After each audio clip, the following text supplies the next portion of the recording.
Kush TV. After a stellar 2019, your #1 Black conscious media platform is getting ready to go into overdrive for 2020.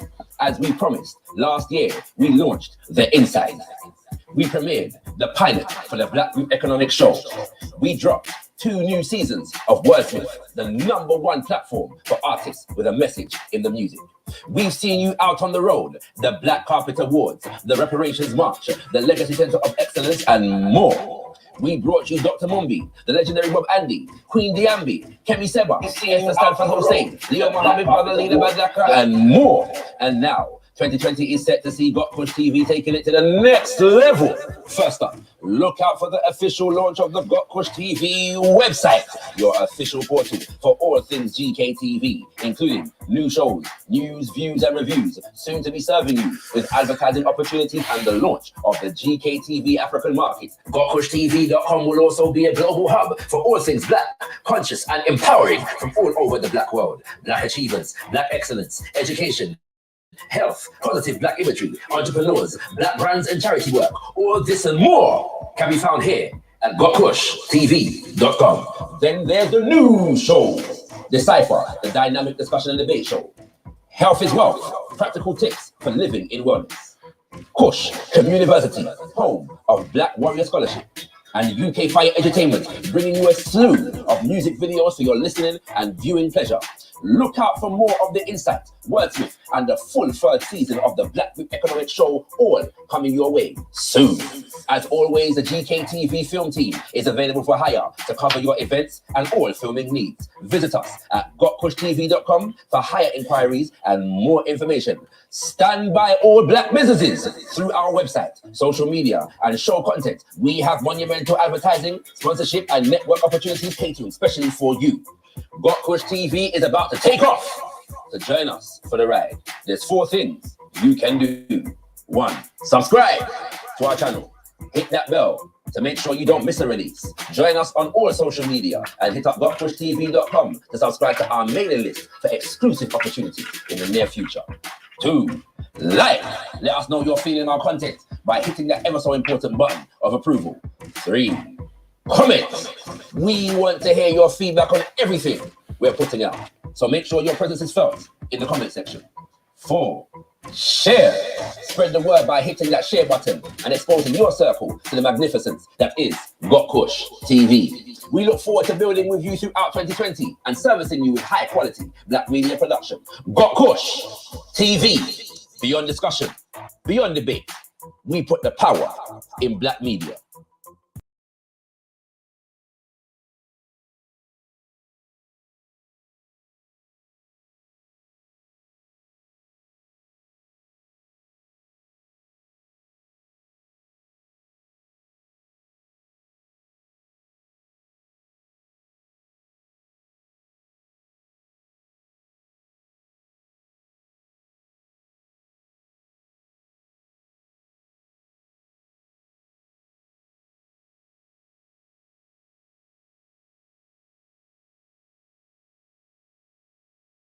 This aspect of African must be understood. You must be constant in your political education. The enemy doesn't stop politicizing us with all his vice. His television's the same thing 1,000 times. Buy me, buy me, buy me. Getting a woman to kick her legs up in the air. Buy this, buy that, buy everything. Always pushing vice. We come and say, Africa, Africa, Africa. And after a while, the enemy says, are we tired of hearing that African? Stop it. You ain't heard nothing yet. You're going to hear Africa till you die.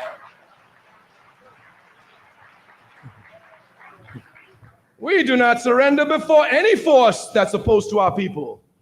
And we will not stop doing our responsibility. Our responsibility is to educate our people. Our responsibility is to make a people who have been made ignorant by oppression come to first love knowledge, to want to seek knowledge, so that they can understand it is only through knowledge that they can come to better the conditions of the masses of their people.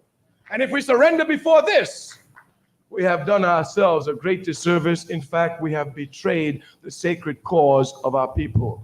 As for us, once we've taken a step on the road, we will continue on that road until a bullet finds us. And if none finds us, death will only find us working for our people.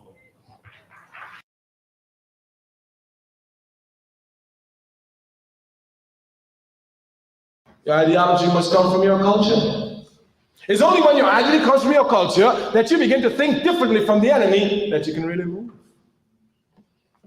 If you're thinking the same way the enemy is thinking, the enemy's solutions become your solution. Thus you end up by saying, yeah, America's a great country and, well, it's a little bit racist, but, after all.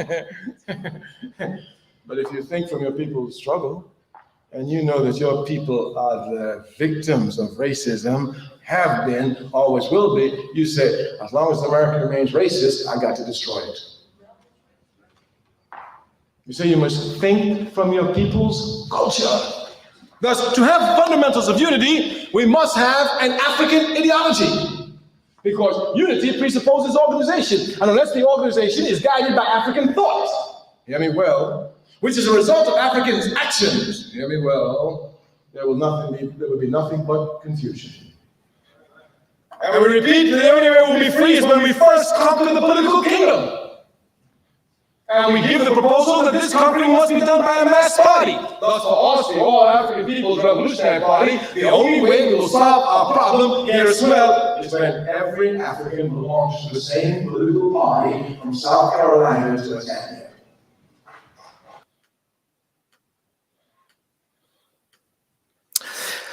Greetings, kings and queens. You're in tune to Got Kush TV, the UK's #1 black conscious platform based in the UK and streaming to the black world worldwide, kings and queens. And yes, indeed, I am in a position of honor as it stands right now.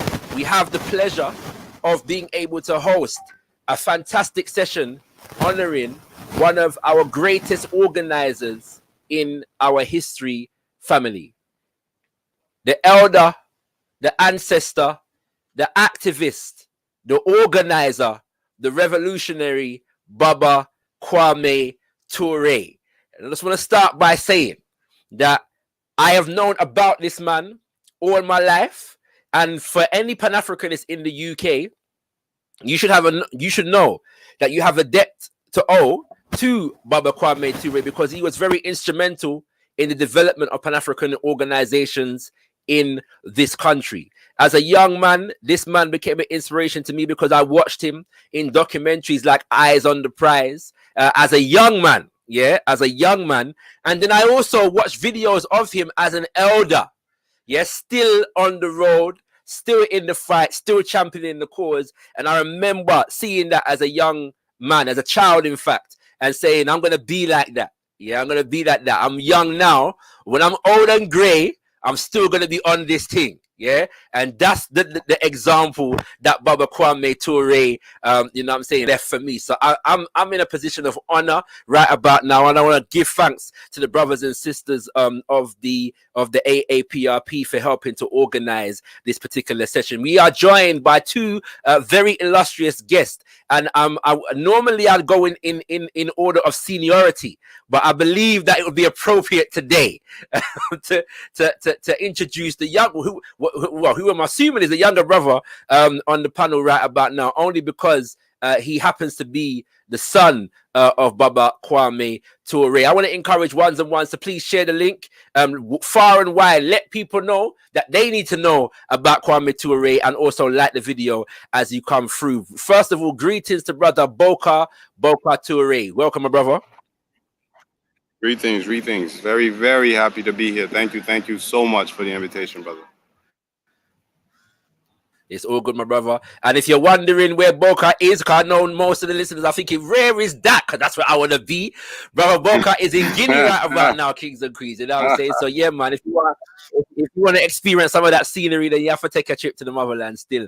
But we are also joined. Go ahead, bro. You can come here to Africa and see this, or you can be locked up in your room and in London. Yes, sir. All right, we're also joined from France. It's an international connection right about now. So we're also joined from France by brother Ajamu, who is a member of the All African People's Revolutionary Party, and we'll get into what that is in a second. But first of all, greetings, brother Ajamu.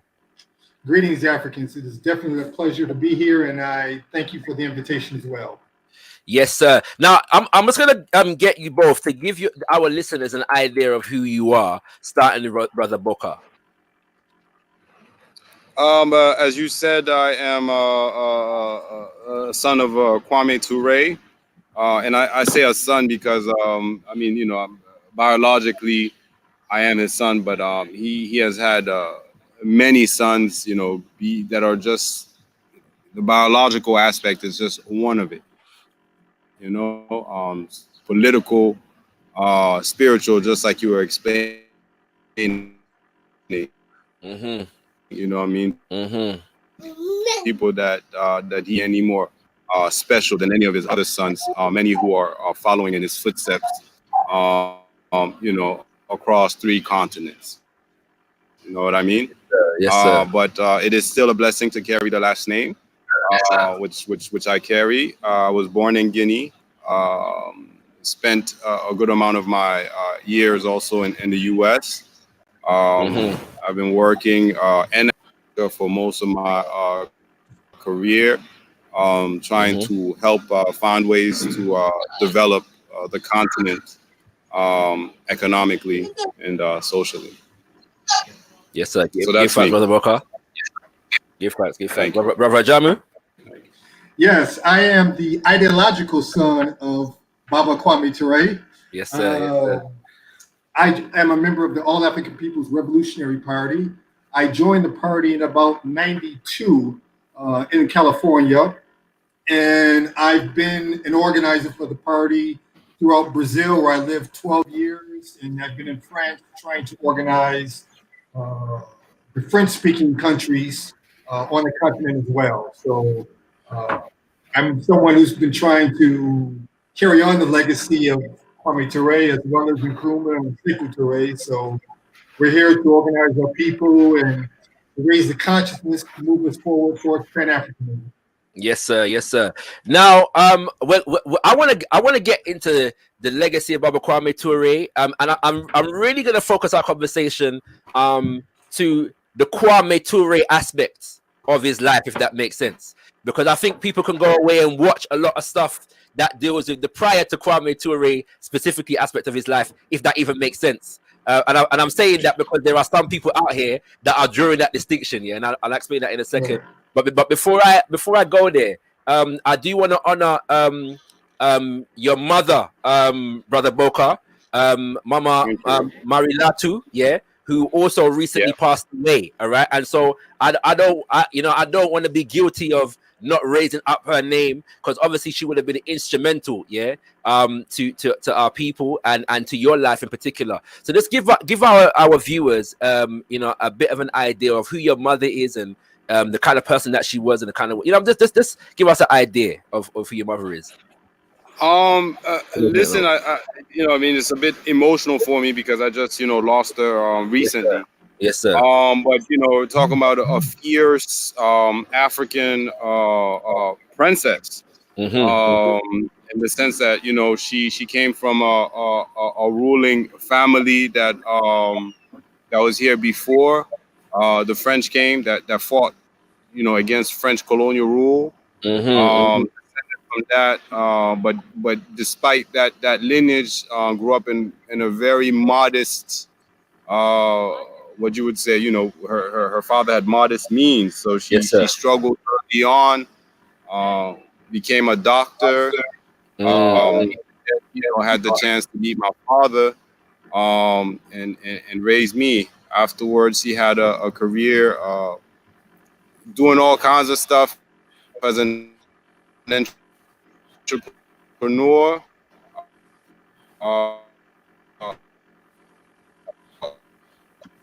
Sorry, bro. You're Successful mixing African. Sorry. The connection. So yeah, all right. We got you back now. We got you back. Go ahead. And then started working in education in different countries in Africa to equip those schools and universities, particularly at first in Equatorial Guinea, and then later on she decided to come back in Guinea to work in the public sector, basically giving out microfinance loans to women And then before she passed, she died as a minister in the country, in this country's presidency. Right. You know, a fierce woman, highly independent, from a family of women that are just absolutely strong. I mean, you know, this is a Muslim country. She comes from a Muslim family, but yet, you know, these are women that are highly respected even within their family. You know, they don't conform. You know, they don't conform. You know, and you know, they break the mold, and she was definitely one of those people, and one of these people that, you know,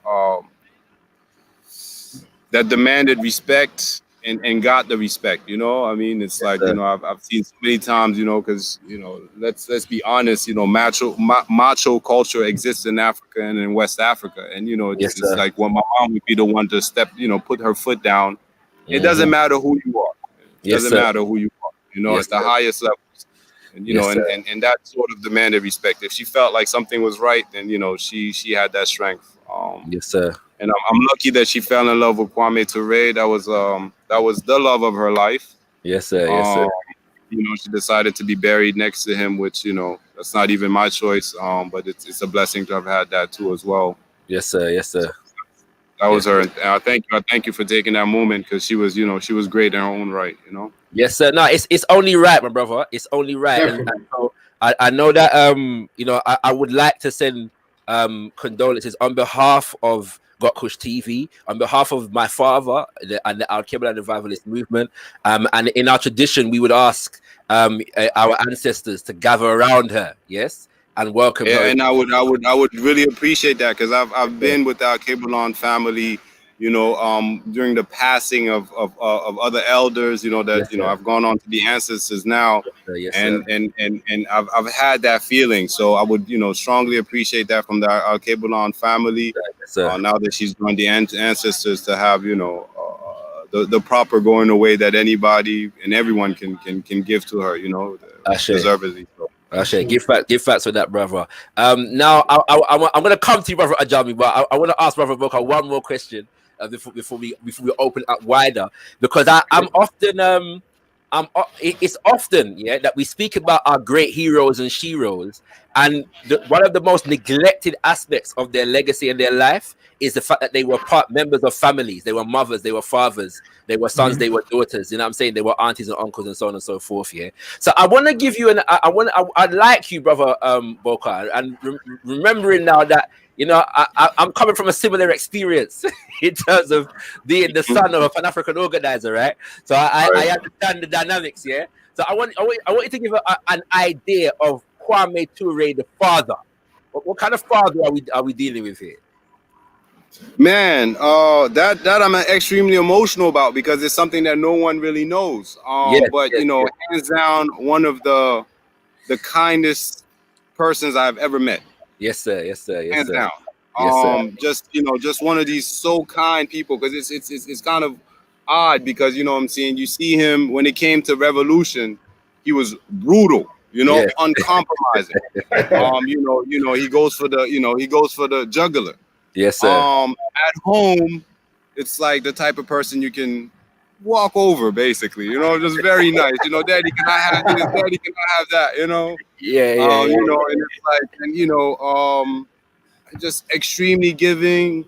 Yes. Shared everything, did not care about no materials whatsoever. I mean, this man was given so many things and would just give it away the next day. You know, my neighbors don't have it. I don't want it. I don't want to, you know, it's like, you know, it's like a revolutionary monk.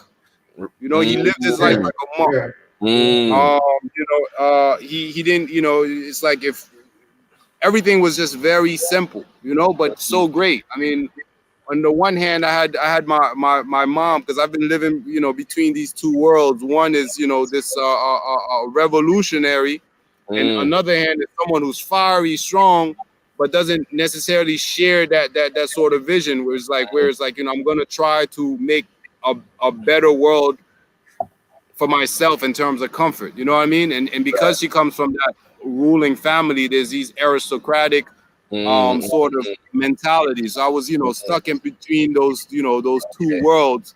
Okay. and you know, so it's like I'm at home with my mom, where, you know, when you're in Africa, you know, there's AC under you, and then I go to my father's house, there's mosquitoes everywhere. We live in, you know, with people, you know, the house was a community home. It really was a community home. Yes. So Yes.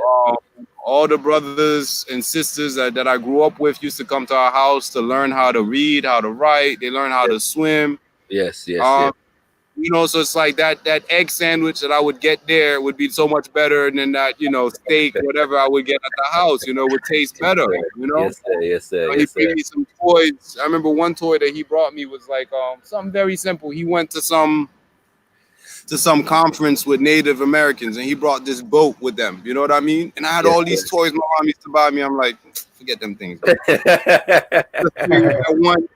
that one Native American, you know, thing, because it had something special to it. You know what I mean? It had something special to it. So yeah, a kind man, very different, very unique, obviously. But you know, he was surrounded by revolution. Revolution was him. He woke up revolution. He ate revolution. He went to sleep revolution. It was all about him, but he was so kind and tolerant, you know, because some of his best friends were people who were pretty much anti-revolutionary to us. He still tolerated them. You know what I mean? He still tolerated them. He just held himself to the highest of what's the word I'm looking for? You know, he didn't demand anything from anyone else, but he demanded so much for himself and from party members. So he wanted them to just, you know, be completely in line with the AARP's vision, but he didn't demand it from people outside of them. He was tolerant of those differences, and that's what I respect so much about him. Because you know, a lot of us, you know, brothers that's you know, end the movement, and that we forget that we also have to tolerate differences. And how people can be different, but yet, you know, try to pull them to our side. You know, that's how we can best win unconscious minds, and, you know, try to make them more conscious. Yes, sir. I've met so many people in my life, you know, from you know, Baba, John Henrik Clark to Yusuf Ben Yakan, Mama Marimba Ani, you know what I'm saying, Ishaka Musa Barra Shango. I've met so many people, and I never got the honor of meeting Baba KWAME Ture. And part of the reason for that is that he was banned from the country in 1986. Yes, he was. So we're gonna get into that in a sec. Yeah, we'll get into that in a sec. But before we go there, let me bring in Brother Ajamu, and just get a personal reflection from you. How did you become a disciple, so to speak, of Baba KWAME Ture? You know, and your own personal journey, you know, in relation to the APRP and this great ancestor. Well, actually, I'm from Detroit, right? So I moved to California at 20 years old to go to school, and there I started to develop my consciousness in regards to being a Pan-African. As I was reading everything, I was listening to tapes, Farrakhan, Malcolm X, the Black Panthers. And I was looking for an organization, actually. I had went through a couple of organizations, trying to find an ideological home to do something, because I felt I wanted to do something. So I went through the UNIA, I went through the Nation of Islam, I went through a couple of other organizations, police brutality organizations in California. Okay. And one day at the university, I had an opportunity. Someone gave me a flyer and said, they're going to do an orientation at AAPRP. Now, what's the AAPRP? And when I went there, I saw a cadre member, another ancestor, Brother Didan, Kenneth Kara Kamathi out of California. Right. We met, we clicked, and I was like, that sounded so clear to me. The ideology was, you know, crystal clear. Yes, sir. This is what I needed to be. I needed to be join Pan-Africanism. So a couple of months later, Kwame came from Guinea, and I went to one of his presentations that he would do at the universities. I think it was either UCLA or USC in California. Right. And that, I mean, his analysis, his presentation was so simplified for me that, you know, at the end he said, okay, who wants to join the AAPRP? I went down and had him autograph my book of Black Power. Right. And he said, brother, help us organize us. And I said, Kwame, I'm here. When do I start? He said they're going to contact you to join a work study circle, and I joined the work study circle and went through the process. And Yes.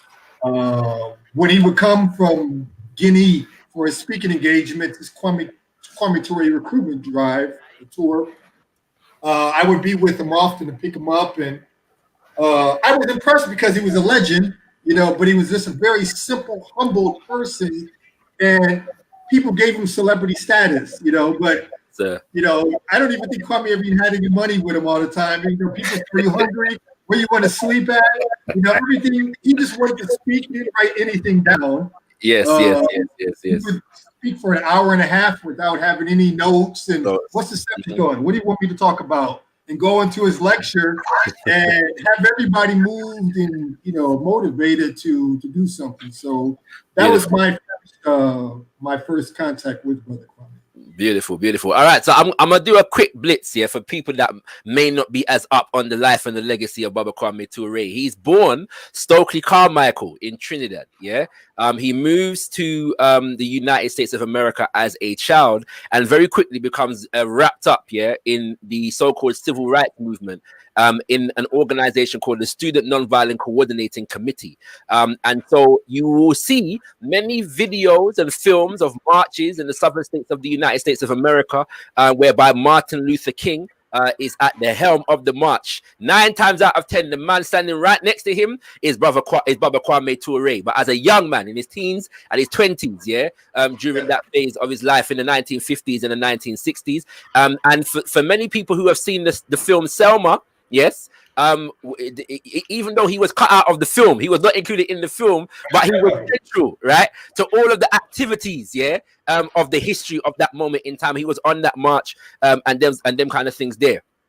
Fast forward, he actually is instrumental to the development of the Black Panther Party, because in the southern states, when they're leading recruitment drives, voter recruitment drives, and developing political parties, they developed something called the Lowndes County Freedom Organization, which then becomes known by its symbol, which is the Black Panther, and that inspires the brothers and sisters in the western states of the United States to start something later on called the Black Panther Party for self-defense. In 1966, Bokar Ture is the man credited with popularizing the term Black Power with a speech that he delivered in which city? I'm forgetting the city that he delivered the speech in. It's gone out of my head, but I'll remember it in a second. But when you you're talking about the Black Power speech, I believe. Yes, sir. Greenwood. I believe. Yeah. Greenwood, right? I believe. Yes, sir. So and that marked a definitive step, ideological step in the Black liberation movement of that time, with the call and the cry of Black Power. In that respect, Bokar Ture. Now, if you want, when you read or look at most biographies of Bokar Ture, or most information about him, oftentimes they're going to stop there. It's like nothing ever happened after 1966. But what actually takes place, is that he goes to Africa, yes, and he's instrumental in the government. He's a student of Kwame Ture. Sorry, Kwame Nkrumah, the Sajefo, and Baba Sekou Toure. He becomes their student, hence the name Kwame Ture. Yes, and he becomes during his era what I consider to be the world's leading, most prominent Pan-Africanist organizer on the world stage. And so there's more to that story. You know what I'm saying? There's so much more to that story, including marrying Mama Miriam Makeba, and all of her records being taken off the shelf the day after she married him, and then them being Pan-African organizers, centralized in Guinea, but preaching and teaching Pan-Africanism around the world. One as a political activist and one as a politicized artist. You know what I'm saying? So there's so much more in that story. So I'm just giving you that brief blitz there for anybody who doesn't know, but get to know. Get to know. This is when Baba Ajamu says this is a legend, we cannot overstate that case, right? We cannot overstate that case, and so, in that respect, my brothers, I'd like to ask you a very broad question, but walk with me if you can, What would you say is the lasting legacy of Kwame Ture, the lasting relevance of his legacy for Africans in 2020 and beyond? Brother Ajamu, I'll give you seniority. Thank you. His lasting legacy, I think, is the necessity of organization. Yes, sir. Kwame, up until his last breath, was pushing that Africans need to be in an organization. Yes, sir. And our problem is a collective problem. Our problem is a continental, global problem. And the only solution is organization and political education. So he pushed that relentlessly. Yes, sir. One of the beautiful things I used to like him do was when he would give his opening speech, he said, how many of you love your people? And raise your hand. And everybody would raise their hand and say, well, how many of you are in an organization? Yes, sir. And that 90% would put their hands down because they weren't involved. So he strictly pushed the necessity for us to be an organized people if we were going to move forward. Yes, sir. And I think that today with what's happening with the Black Lives Matter movement and the social unrest globally, there's a lot of mobilization, but there's still a lack of organization. So that was something I consider as his legacy that he pushed. Right. Baba Bokar? Yeah, to add to that, I think also is Pan-Africanism. Because you talked about the great resume you did of his life, where it started with the civil rights, then it went to the Black Power movement, and then the final stage was Pan-Africanism, which I feel is still a long road ahead that we still have are far from achieving, and that we must achieve to have the liberation that we're seeking as a global people. Oh, that's beautiful. There. That's beautiful. That's beautiful. That's beautiful. So that her future is achieved. We need to make sure is a better future. We need to make sure that Pan-Africanism becomes a reality. And I think as an African that was born in the Caribbean and then and grew up in the U.S. and came back to Africa to spend the last 30 years of his life, he sort of is sort of a bridge between those two communities. Yes, sir. And so I feel like that legacy is oft forgotten. I mean, like you say, it's like after 1969 when he moves to Africa, you don't have the cameras that are all over him, so then you there's a tendency to kind of like feel like he just he was working diligently, hardworking, and the AAPRP and Brother Ajamu are testament to that. There's AAPRP's chapters so many places around the world. So yeah, the legacy to me is one of a Pan-Africanist, a long line of other Pan-Africanists. Yes, and sir. One that made his worthy contribution towards that. Family, if you're just joining us, we are honoring the life and legacy of Baba Kwame Ture. I should say why, because actually tomorrow, the 15th of November, is the anniversary of his passing into the ancestral realm, kings and queens. Yes, indeed. And I remember this, when I was a child. I was about 13. About 13 years old. When we got the news of his passing, and it was a serious moment, and in the UK among Africans in this country. And I'm gonna ask you both a question. I got a question each for you. Sorry, I should say to the family listening, please like the video as you come through, and stay tuned, because we will be opening up for your own questions and reflections of Baba Kwame Ture a little bit later on in the show. So stay tuned for that. But now I want to ask you both a question. I'm going to start with Brother. Let me start with Brother Bokar, actually. Right. So after 1969, he travels to Ghana, and that's where Guinea, and that's where he spends most of the remainder of his life. Yeah. No, he's here permanently, basically. Yeah. After that, I mean, right? He's traveling the world, but this is his home. His home, right? You know what I'm saying? So, to the best of your knowledge, what was his thought process? One, in going to Africa, did he go to Guinea with the intention of living there, or was he just visiting and then decided to stay? Yeah, and in relation to his, because I love the speeches that he delivers a lot in like the few that we have in the 70s, because you can see his ideological development, his ideological evolution is in full swing during that time. Yeah. So, to the best of your knowledge, what kinds of Yeah, what was that period of his life like in terms of that rapid ideological development within Pan-Africanism and the decision to be based in Guinea? So, I mean, number one, his background has a lot to do with it. I mean, he's from Trinidad. He was born in Trinidad, where you come from a black country, and what I mean, particularly then. So when he moves to the U.S., where there's this sort of different view of things, he already has a international background, right? Unlike some of the other people there. So after he stepped down from the chairmanship of the Student Nonviolent Coordinating Committee, he takes on sort of this international role and starts traveling around. So around, I want to say 67, 68, he takes this international trip that is highly controversial around the world, where he goes to meet the likes of Fidel Castro. He goes to Vietnam in the middle of the Vietnam War and meets Ho Chi Minh, who's the leader of the Northern Vietnamese forces, basically the enemies of the United States that eventually defeat the United States Army. And is meeting with Ho Chi Minh, and Ho Chi Minh, they're discussing some of the issues related to racism against Africans in America. And Ho Chi Minh is like, when I used to live, or I've heard a lot about Marcus Garvey, and I wonder why a lot of you Africans there don't think about returning. And it kind of put a chip in his mind already. Like I said, that sort of Africanness had put in his mind in Trinidad growing up.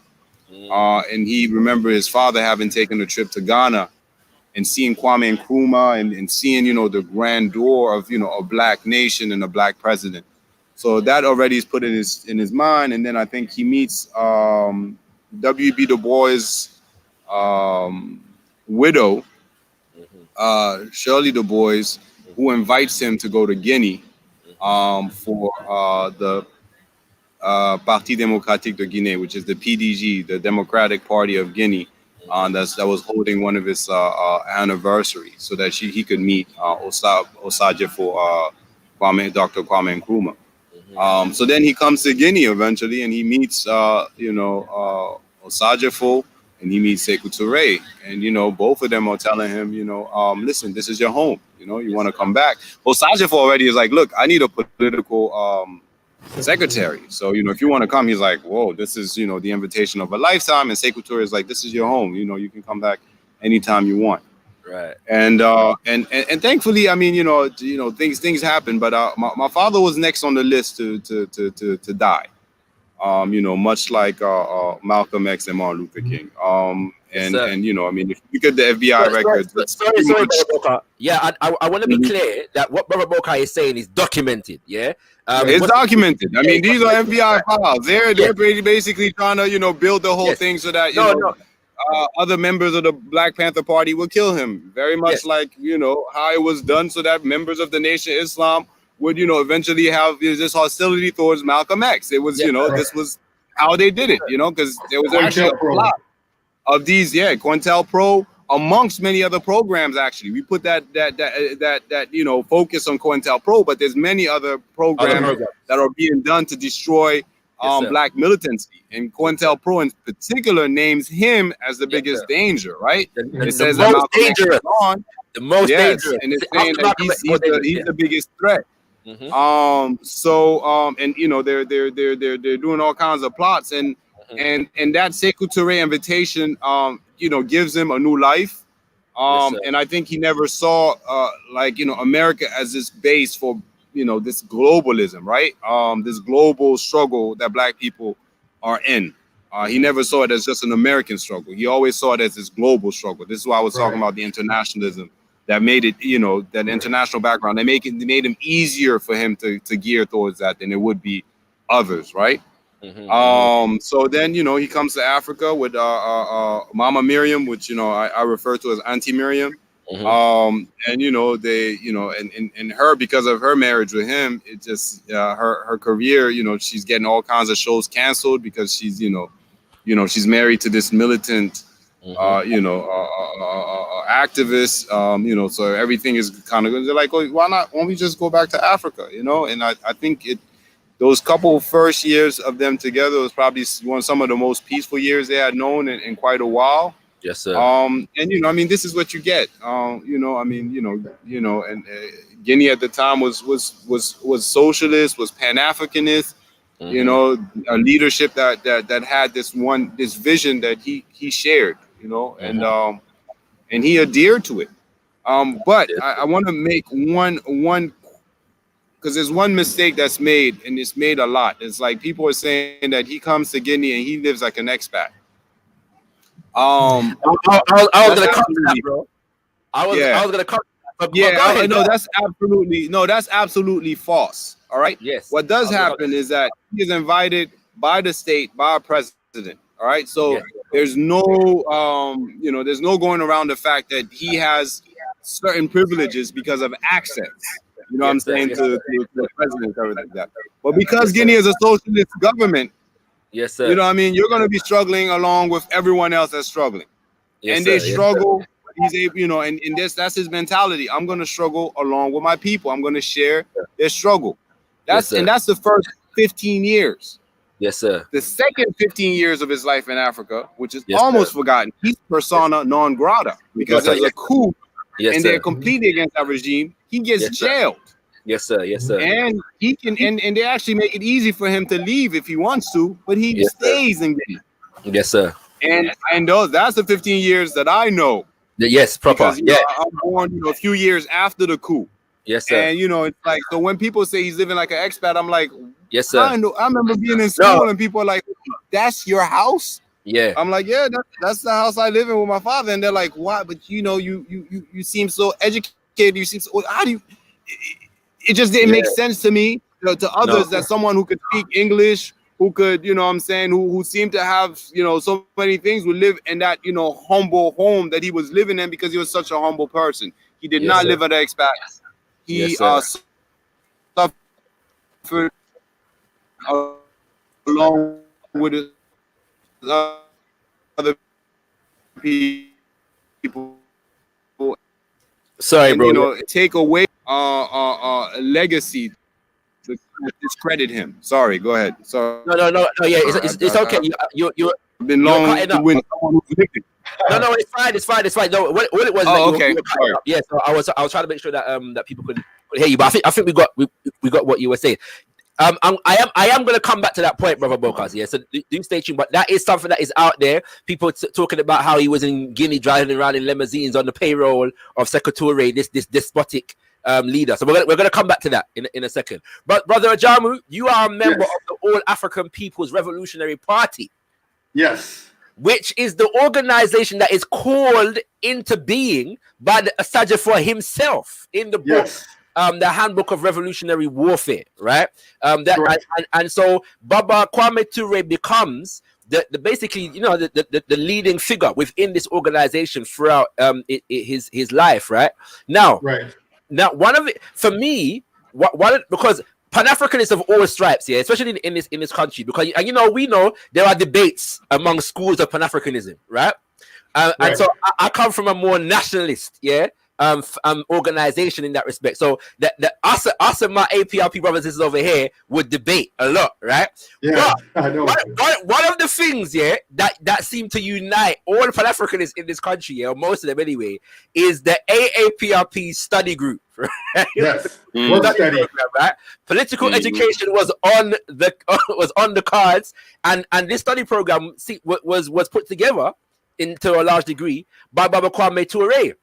Mm-hmm. Yeah. So I want to just ask you an ideological question in that sense, right? What do you think is the impact of that study group and that study program in terms of, and the worth of it in terms of ideologically training the masses of our people?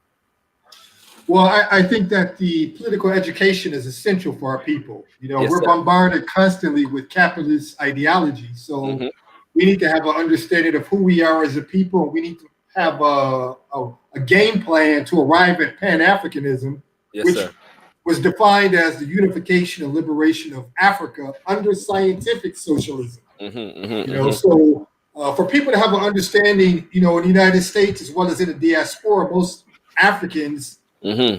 have an identity problem. Right. We don't identify ourselves as Africans. We identify ourselves as Black, Negroes, Mm-hmm. the N-word, colored, Americans, etc. So That's the word. yeah, it's ridiculous. But the first thing is that so the political education is something that combats that and gets us to think, independently, as a people, and kind of, retrace our heritage and who we are, and learn about, our origins, and learn about who the enemy is. Which, Yes, sir. People don't know. So the political education process, which, you develop an ideological family. And I've always argued that my ideological family is thicker than blood, because, I know that Brother Kwame would die for me just like I would die for him, as well as all the other APRP comrades, because we believe in the same thing. We're struggling to build the same thing. Yes, that sir.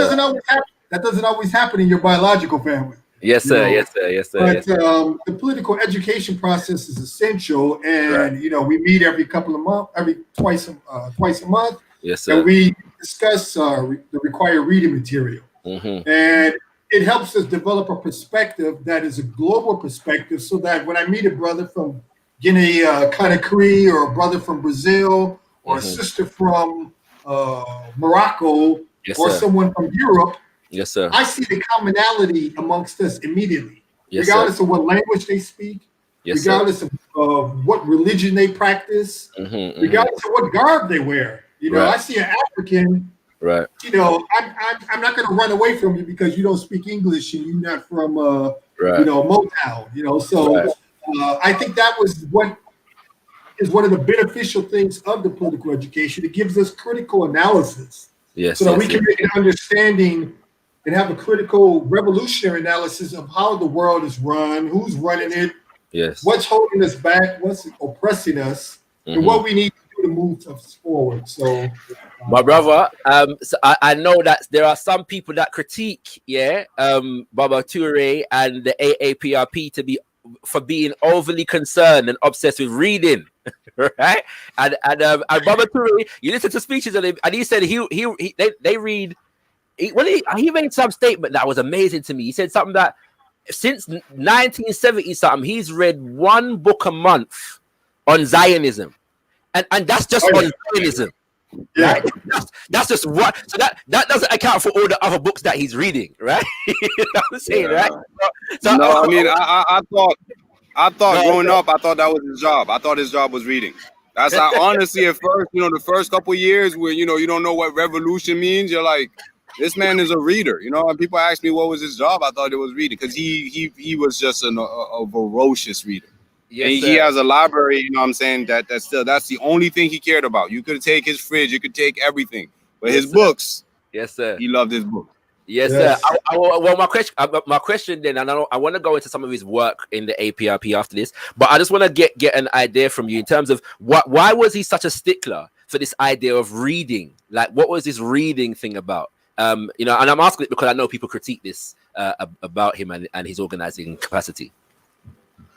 Is it to myself or either? But go ahead. Okay. Go ahead. Well, yeah. I like to add. I think we have to understand that we're educated, fed, housed, and clothed by the enemy. Right. So they're not going to teach us the key to liberation. Right.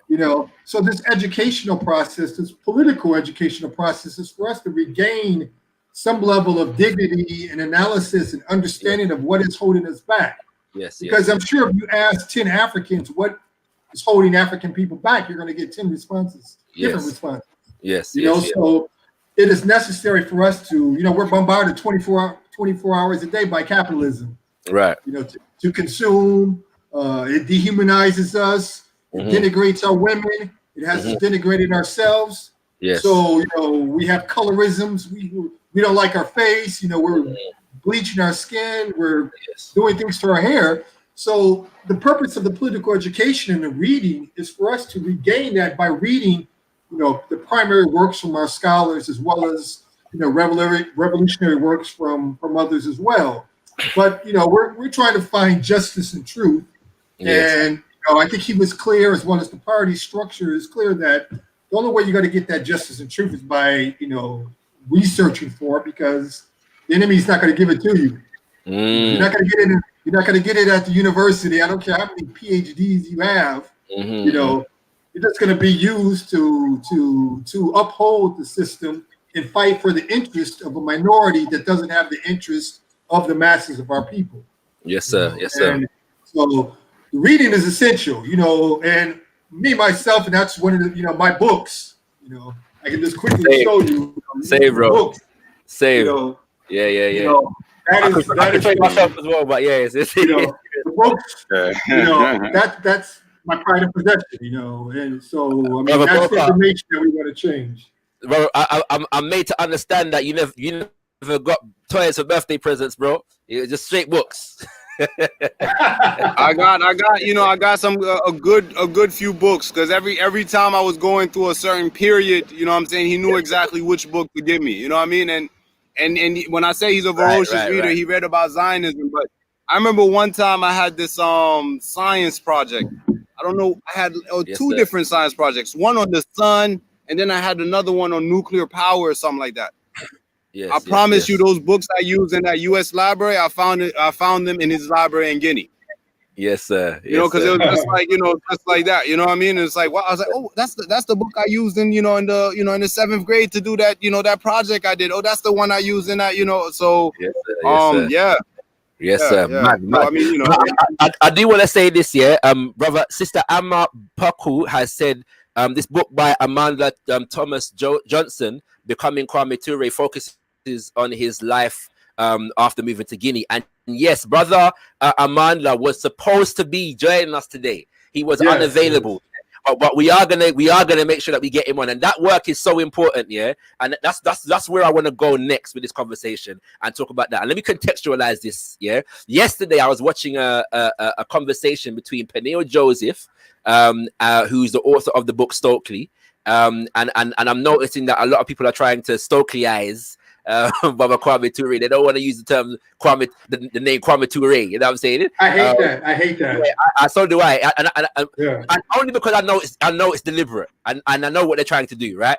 But one statement but he was being interviewed in this conversation at I believe it was Yale by Henry Louis Gates.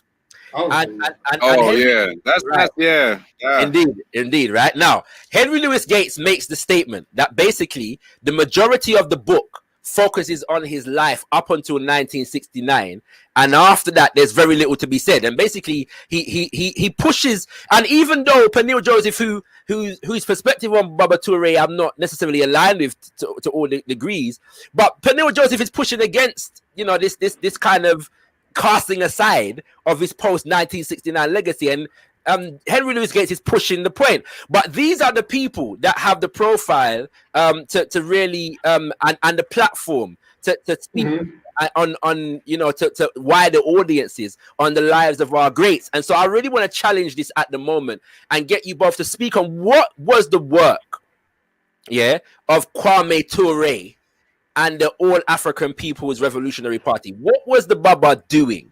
What was he engaged with? What were his successes, his challenges, and so on and so forth?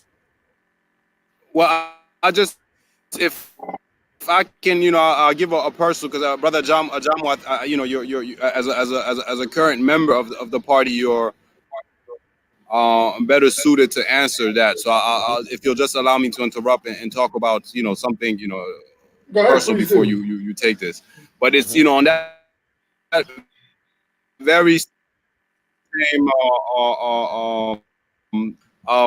two things came out that I still haven't gotten out my chest from Skip Gates on that, Dr. Skip Gates. I think he made one mention. Number one, I think he was confusing KWAME Ture, and I'm pretty sure I know who he was confusing it with. But just to set that record straight, he said something about him possibly physically abusing his women or his wife, and so number one, as I told you, he's one of the most gentle persons I've ever met, like gentle person, you know what I mean? So just a very, very, very nice, calm, nice type of person who I remember one time there was this big spider in our bathroom under the sink, huge. And I was just dead scared of it, and I was like, we got to do something about this thing. We got to kill it. I don't want this spider, you know what I'm saying, here, you know, when I come in, you know, and be like, but why? You know, the spider didn't do anything, just let it be. This is the type of person he was. So when I hear Skip Days talking about, and I'm sorry, like, you know, Auntie Miriam is a strong type of woman. My mom, you can't put your finger on her and, you know what I'm saying, sleep in the same house the same night. It's not going to happen. Yeah. Yes, you know sir, what I mean? So, you know, so that's number two. And number two, he made a comment about the AAPRP being nothing but aunts and uncles of the AAPRP. Number one, I only have one aunt that was a long-time member of the AAPRP. Most of my family members have not been members of the AAPRP. What have been is other brothers and sisters ideologically related to him all over the world, to the point where so many years in my life, I would just, you know, if I'm traveling somewhere, I would just make one call, and there was anywhere in the world. I've been many places around the world, and so many places there'd be somebody to receive me from the party, somebody to take me, you know what I'm saying, if I could just sleep on their sofa, you know what I mean? You know, and I mean, your brother Shaka, you know, in London, the family was huge, you know what I mean? Any type of need I needed, you know what I mean? Like, you know, the apartment in Tottenham was pretty much set up before I even got there. Yes, sir. You know what I'm saying? So, you know, and that's so many islands, you know, you call it the islands of different countries. So the AAPRP was a global Pan-Africanist organization, and that, you know, our brother Ajamu, I will just, you know, allow to, you know, speak on. Before you call Brother Ajamu, I want to just bear testament to what Brother Bokar is saying. You know, the amount of occasions that I've been to, just because any unknown member of the APRP is coming to town. Right, you know what I'm saying? And there's some dinner being held, and somebody knows, you know what I'm saying, or whatever it is, I'm invited to something. Yeah, that's I'm being very serious. And even former members of the party, yes, acting that way. So even if they're not, you know, so-called dues-paying members of the party right now, still feel a responsibility to welcome members of the party when they come to the country. I just want to make that clear. Yeah, that is a reality that Brother Bokar is talking about right about now. Had it not been for that, I would have never met Brother Bokar. That's a reality. You know what I'm saying? Yeah. So that's that. But go ahead, That's Brother. right. That's right. That's right. You know what I'm saying? Go ahead, Brother Ajamu. Go ahead. Well, I think that just emphasizes the seriousness of the ideological family. Yes, sir. When people come together and they struggle together, because that's what we do in the APRP.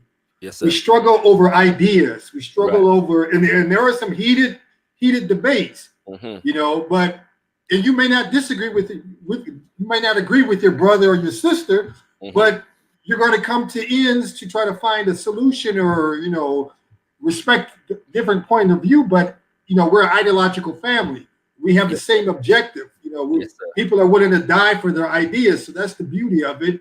And that's why wherever they are, as an APRP member, you know, you're going to have a half a sandwich or a sofa to sleep on, or, you know, somebody's going to facilitate your transition to that area. So Kwame, I think, you know, from all the times I saw him, I mean, his whole thing is building the party.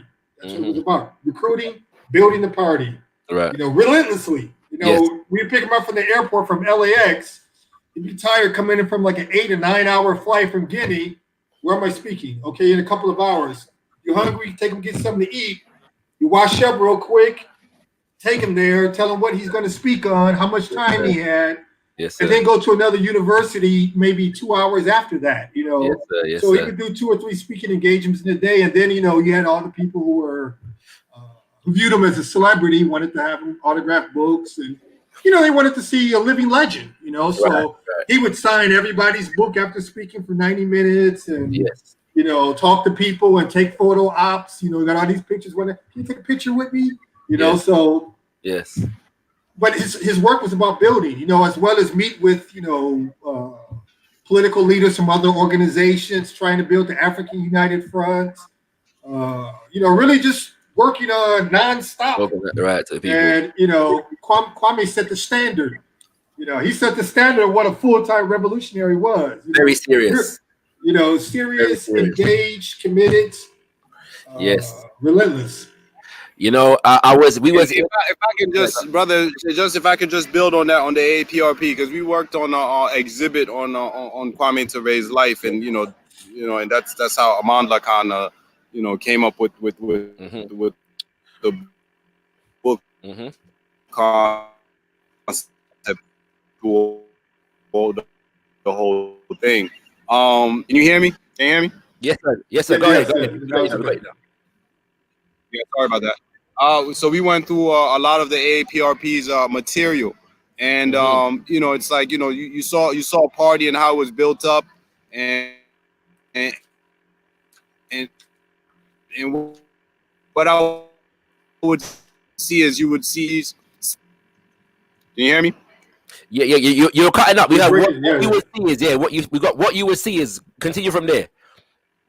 About what I'm saying, their activities with different parties, because the AAPRP would try to build links with socialist Pan-African organizations in different countries, and if they didn't have one, they would try to build it up. You know what I'm saying? So going into particularly universities to try to recruit young people to get to politically organize and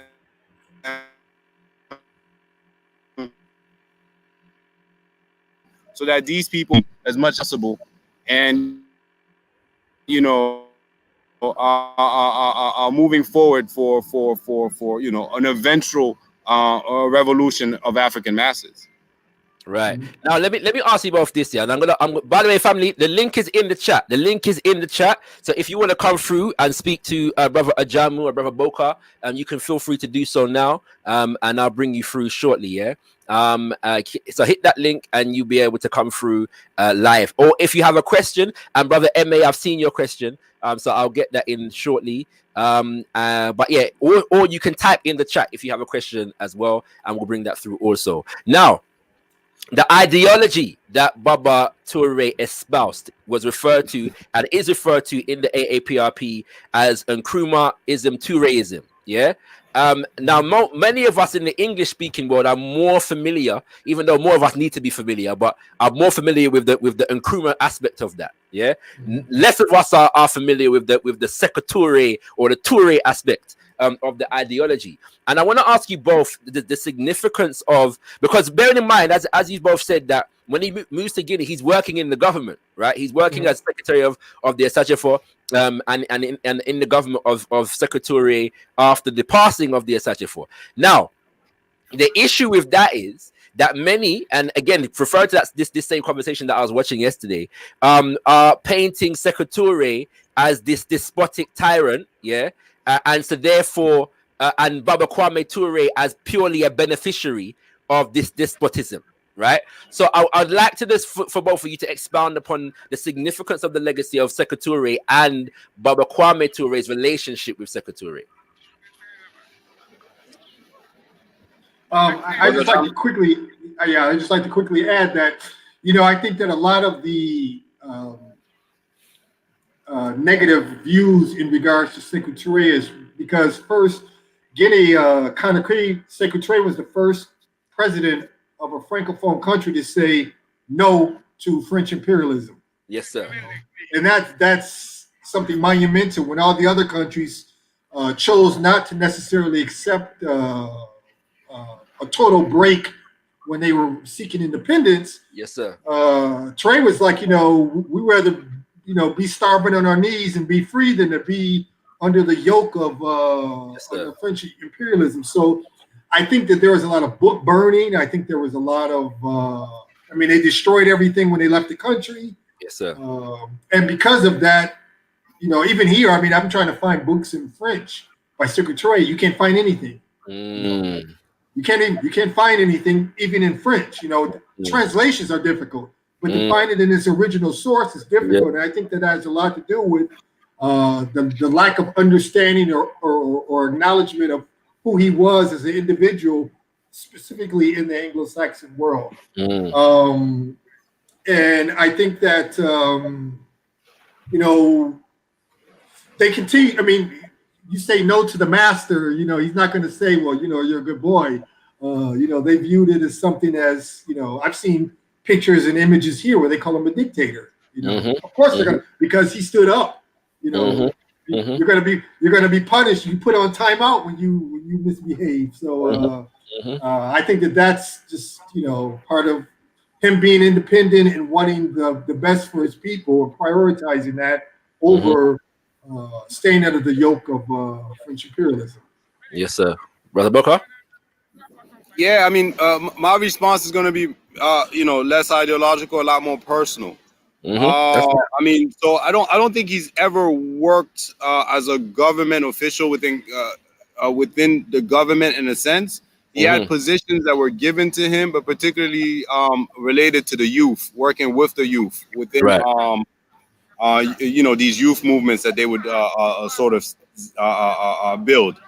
He was also a professor at the university, but he also maintained his activities, the AAPRP activities early on. So he took that from Osajifo, because Osajifo is there as a co-president. But he's still working, on his own, type of projects in Ghana and stuff. My father was helping him with that, and helping with other stuff. Yes, sir. So there's that. In terms of Sekou Toure, number one, I mean, Sekou Toure, saves his life. You know what I mean? He's pretty much, like I said, about to be killed by, the forces of, as he called it, American imperialism. Yes, sir. So, being able to come to Guinea, number one, and under these two giants, because Sekou Toure is an independence leader par excellence. You know what I mean? Like he builds a movement against colonial rule in Guinea that's able to topple French colonial rule across, the continent. Yes, sir. And the French never, ever, ever forgive him for that. Yes, sir. De Gaulle, who's, the general who's credited for liberating France out of, from, German, Hitler's hands, is upset when he leaves Guinea because, Sekou Toure tells him, we'd rather be, poor but free than, to be, wealthy, but, wealthy slaves, basically. And that kind of sets this tone where France is continuously plotting against the Guinean regime. And from my father's standpoint, when he sees this, he's living it. And on the other hand, and this is where I know party members may disagree with me on this one, is that you have people who are victims, people who may disagree with Sekou Toure, who become victims of this because the plots are, coming strong, nonstop. Yes, sir. Yes, sir. Yes. So I think he shares the vision, he sees the vision, and he understands the pressures that he's coming under. Right. Understood. So there's that.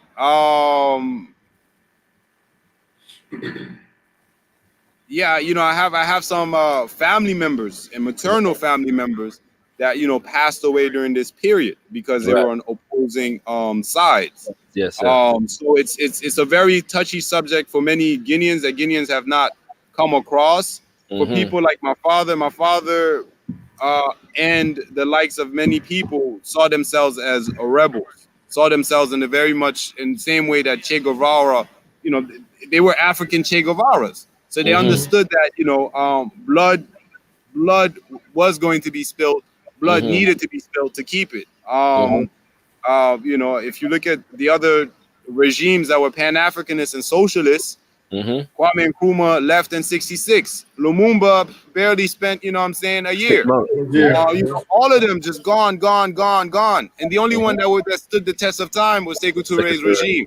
Now the question for a lot of Guineans is, the costs, in terms of saving, that vision, was it worth it? It all depends on how you see things. And my father's line was like, for the Pan-Africanism and the egalitarian society that we're fighting for, yes, a lot of it is, there's a lot of, so there was some human cost to it. but a lot of it was because of the pressure, the constant plotting that the French and were putting, on. And I think that's important. I think that's important, and that's the reason why I asked the question, because a lot of people like to take our leaders outside of the context that they're existing within, outside of the pressures of European imperialism. And we are expected to be 100% virtuous. And if there's one mark, on that legacy, sorry. So go ahead, bro. And that one mark is the one it's one mark that will be sort of kind of hide the whole face. Right. And every leader has two facets to them. You know what I'm saying? Like every person here, we have certain qualities, and we have certain things that people can look at like I don't like that on you. Yes, sir. So we also have to take our leaders in that same vein. Yes, sir. Yes, sir. Well, you've mentioned Nkrumah. I've mentioned Nkrumahism, Toureism. Just give Brother Ajamu, our listeners, a basic snapshot of the ideology of Nkrumahism, Toureism, so they kind of get an understanding of what it is. Well, the ideology of Nkrumahism, Toureism, we say that first we're Pan-Africanists, so we identify Pan-Africanism as the unification and liberation of Africa under scientific socialism. We talk about the primacy of Africa, historical material, dialectical materialism. We understand that until Africa is free, no Africa anywhere is free.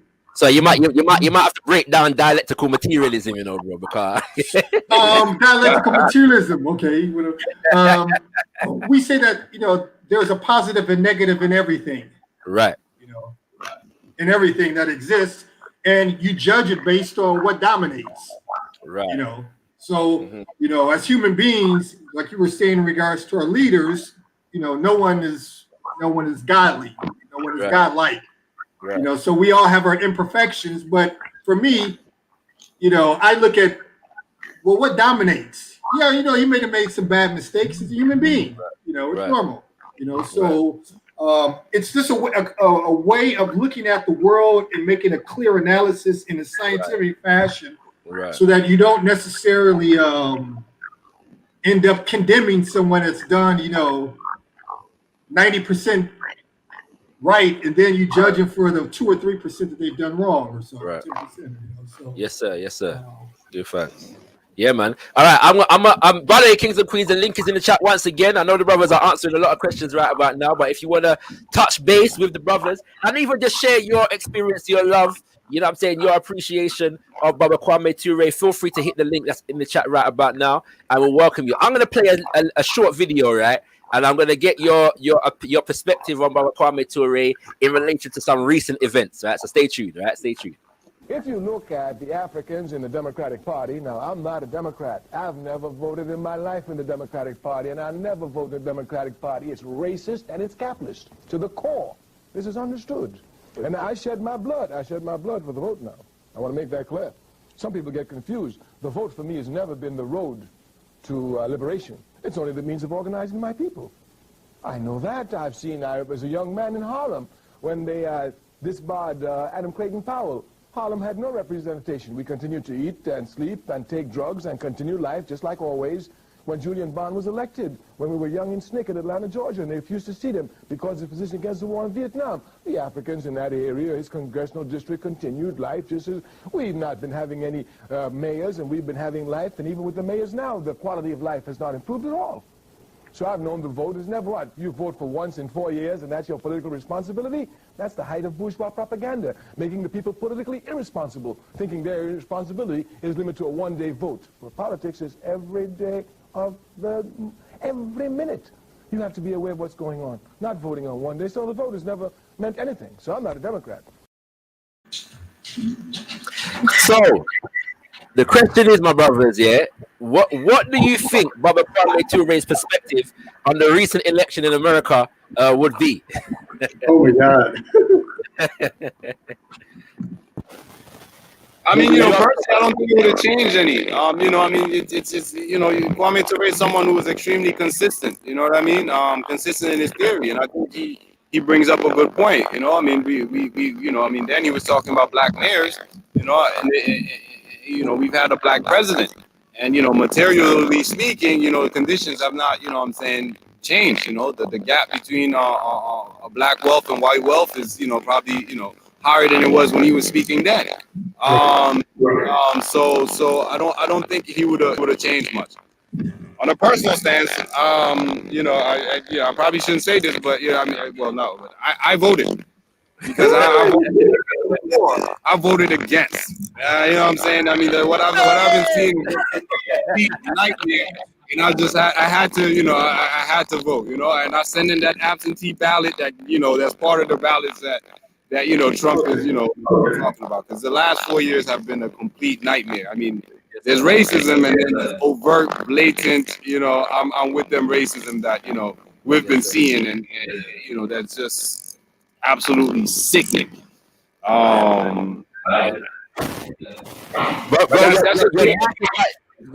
Your mic was slightly distorted there, so I'm not sure what's happened, but it was fine before. So yeah, if anything's changed there. But go ahead, Brother Ajamu, go ahead. Yes, I mean, I just think, I totally agree with Brother KWAME. The party's analysis is that, we don't necessarily, we understand bourgeois politics and trying to find or fight for the new leader of the empire is not going to change the reality of the African masses. I think it's clear that, voting as a tactic is possible, but in regards to it being just the only strategy to achieve liberation for our people, it's not true, because Africans in the United States, as well as elsewhere, have been voting for decades. Yes, sir. And the voting I know people got caught up more into the list of the two eagles, but the bombs will continue. Imperialism will continue. Capitalism will still continue to exploit Africans, as well as the masses of people in the U.S. and elsewhere. So, I agree with KWAME as well, because I think that the contradictions will also heighten the level of consciousness of people. Because see, what's going to happen, and I believe, is that, and this is my personal opinion, that like under the Obama administration for 8 years, where individuals were, lullabied to sleep because we had a charismatic black leader with some swag in the White House, they're going to do the same thing with Joe Biden. They've sat back down. They've got the wicked beast out of the White House. So now, with Biden and Harris, we can go back and, sit down and go to sleep again for another 4 years. Yes. Give thanks for that, bro. Brother Bokar, you are at the helm of the KWAME Ture. It's not memorial. Foundation, legacy. Yes. Yeah, now, there's an exhibition going around at the moment, bro. So the question is, how's the exhibition going, and when is it coming to London? That is the real question. Well, listen, we had a great launching for the exhibit here in Guinea, Conakry, which went really well. We were looking at a few U.S. places, so it left Guinea and it got shipped to the U.S. But with the whole pandemic, it's probably best for us to just wait till things are better, so that we don't increase people's risk of catching the pandemic, particularly with the great management of the pandemic that happened in the U.S. Again, I voted against.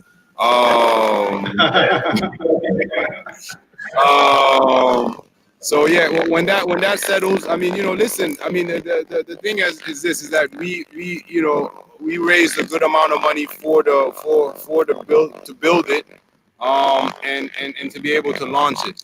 So now it's that fundraising, so that we can bring it to London and so forth. So anyone is more than welcome to to donate to that effort. We want to see it in London. It deserves to be in London, definitely. And it's a good exhibit. And let's make it happen. Let's make it happen. We want to see it there. Yes, sir. France as well. France as well. And fun, yeah, France as well, definitely. Paris as well. Well, I tell you, I mean, so first of all, how can people keep in touch with the exhibit and the foundation? So you could go to KwameTure.org, which is, is it KwameTureFoundation.org or KwameTure.org? Sorry about that. I should know that offhand. And then it has information on the exhibit, and then you can also contact us, via the website. It's KwameTure.org. You can contact us via the website, on the exhibit, and we can, bring the exhibit to a school near you. Particularly, after this pandemic which has, cost a lot of lives across African communities, in particular in the West. When that is settled and safer, we can, bring it. All right. Well, we look forward. I will say this, that we in this country. So I was listening to a lecture from Professor Tony Martin, foremost scholar on the life and legacy of Marcus Mosiah Garvey and the UNIACO the other day, and he was saying that because he studied here in the 1960s, and he had the opportunity to hear both Malcolm X speak in 1965 and Kwame Ture speak in 1967, yeah? And he said that of the two, basically, he was in a different place in 1967, so Kwame Ture much has impacted him more because of where he was at that point in his life than he wasn't able to receive everything that Baba Omowale Malcolm X was saying, right? But Kwame Ture comes again to the UK in 1983, yeah? And his that particular tour was instrumental in terms of the development of a lot of the Pan-Africanist organizations over here in this country, yeah. And so there's a strong legacy. I was in Birmingham a couple years ago, and there's a place in Birmingham called 104 Heathfield Road, which is run by an African organization, and they have pictures of his visit, in London, in Birmingham, and them kind of things there. Do you know what I'm saying? So his legacy is a worldwide one, and I just want people to appreciate that in terms of his contribution to our history over here in the UK. I want to play one more video of Baba Kwame Ture speaking on a specific issue, and then get the sound out, the vibes of our brothers in relation to this here. So bear with me. By the way, kings and queens, the link is in the chat if you want to come through and interact with our brothers here. Feel free to do so. I'm going to get this clip up right now. Right. All on. All women are oppressed everywhere.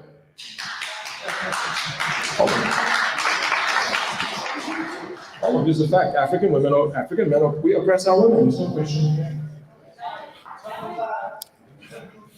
But in order to properly understand the oppression of each woman, you must understand their particular history. Africa produced the very first queens in the world. And these queens were not play queens. They had proper power. Dr. Henry Clark has written a small pamphlet, the title has escaped me, in which he talks about the contribution of queens. It's a very small pamphlet, I'm sorry, the title has escaped me, I read so much. But in the book, the pamphlet, Dr. Clark shows and demonstrates that every time a queen occupied the throne in Africa, Africa advanced technologically, socially, politically, economically. And if a queen was on the throne and the enemy invaded, there was no compromise.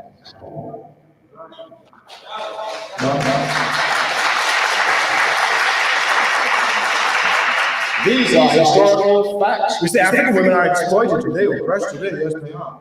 African men exploit their women everywhere, but the one place they can never exploit the women is on the front line fighting for the people. If you will look at the history of Africa, you will see women on the front lines, all the way from the first queens, all the way down through Nzinga, all the way to Atata Shaku on the front lines fighting for the people. No other race has produced women warriors as we have for the entire world, even though they are ours.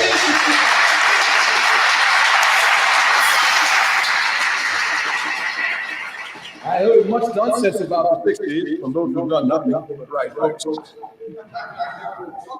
Chinese say, no participation, no right to speak. No participation, no right to speak.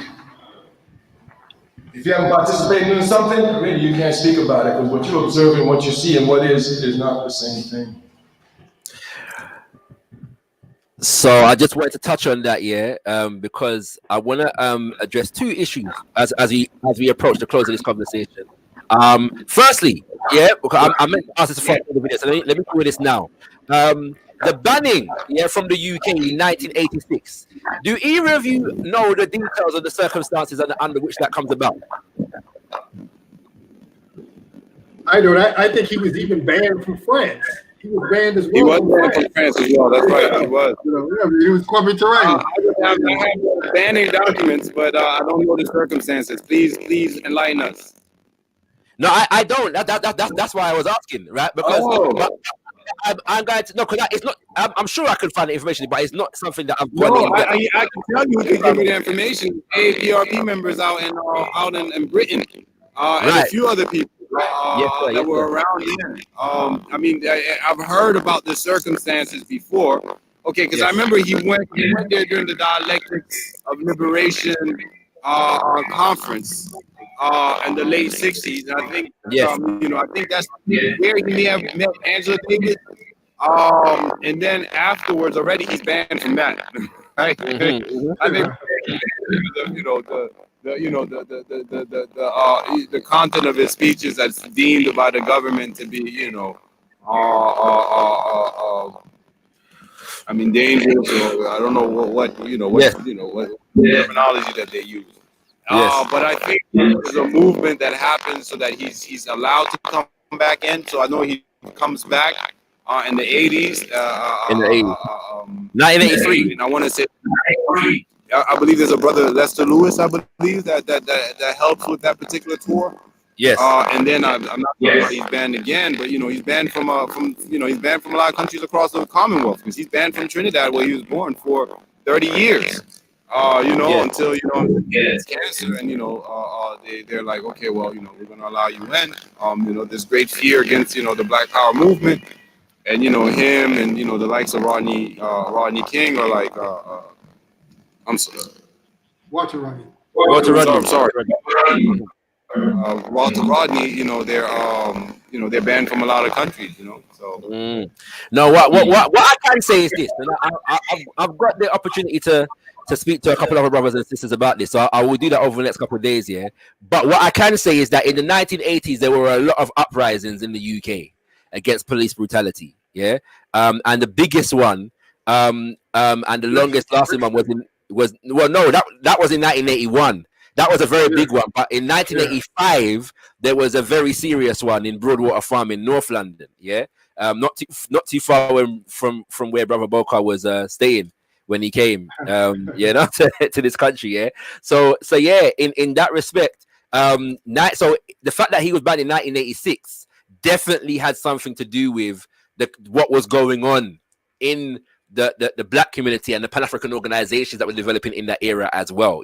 There's no doubt about that in my mind. I've just never seen the documents or anything like that, to go into it. So I was just checking if you knew about that. So I'm gonna ask brothers and sisters over here from the APRP about that in the next couple of days. But to kind of close out, to move towards our closing this year, the clip that I just played was in relation to the role of African women, and Brother Kwame Ture spoke on this quite a bit.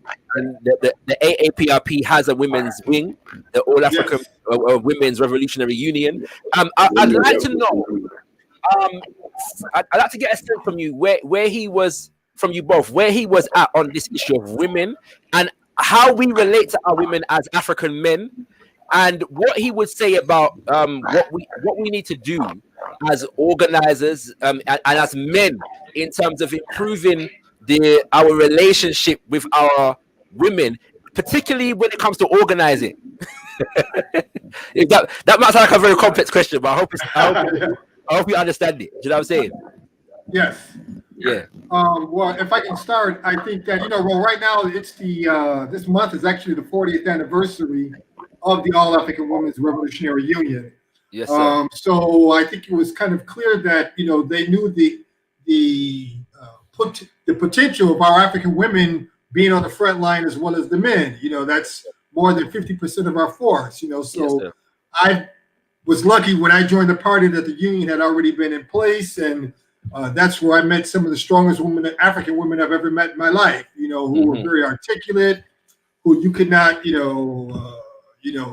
they were definitely demanding as far as what the woman's role in the revolutionary is. And I think one of Osagyefo, my favorite quotes from Osagyefo, and I'll paraphrase, where he said, "You can judge a country's revolutionary awareness based on a woman's political maturity." Yes, sir. Yes, sir. So I think that was clear in the sense that a platform was set up within the party for the women to have equal say so, and that they play a equal role to a supplementary role to the brothers as well within the organization. As it's good because these sisters are able to check the brothers or check us when we slip up. I think Kwame, also being a Black Panther, he saw some of the contradictions that existed in that organization in regards to women, and we didn't want to carry that negativity or those negative isms, that machismo or sexism within our current organization. So he set it up where the brothers learned also about the sisters' role in our liberation as a people. Right. And that we studied that we're present, that their agenda is also as a priority as any other agenda within the organization, so that we can gain consciousness to struggle against the negative sexual tendencies that we've learned, growing up in capitalism, So, yes, sir. This patriarchal system, that we've taken as norm, and the sisters within the AAWRU are some strong African warriors, and I've had the pleasure of working with them. So yes, sir. Give thanks, brother Bokar. Sorry, I muted you because there was some feedback. Go ahead, bro. Yeah. No, I understand. I mean, you're in Africa and there's music in the background. You can do about that. No, I mean, there's a quote that he often used to kind of misrepresent him, and it was a joke that he made in jest in the 1960s about saying that the women's position is snake. And all the people who were there, including the John Lewises and the sisters, were like saying, well, it was just a joke, and we always knew him to respect people. I mean, I can only talk about my personal experiences, and my experiences, as within his political parties. I mean, I believed him to be a feminist. I mean, that's the Kwame Ture I knew. I strongly was someone who fought for women's rights, and so and that's what he thought. Also, I grew up on the laps of revolutionaries at the AAPRP. So these strong elder women within the AAWRU kind of helped in my development. And I would see them in these, larger than figure roles that they would kind of play within the AAPRP. I'm thinking of Sister Mawina Kuyate, God bless her heart, her soul. I'm thinking of Sister Sauzayi Savanu, to talk about some of the elder sisters, and there's many more, that I could go on and name, but these are the ones that I had some, I've built personal relationships with. And that we're at the front lines of the struggle, in the front lines of the AAPRP. Give thanks for that, my brother. Final question. We're gonna wrap up. Yes, I will do. Yes.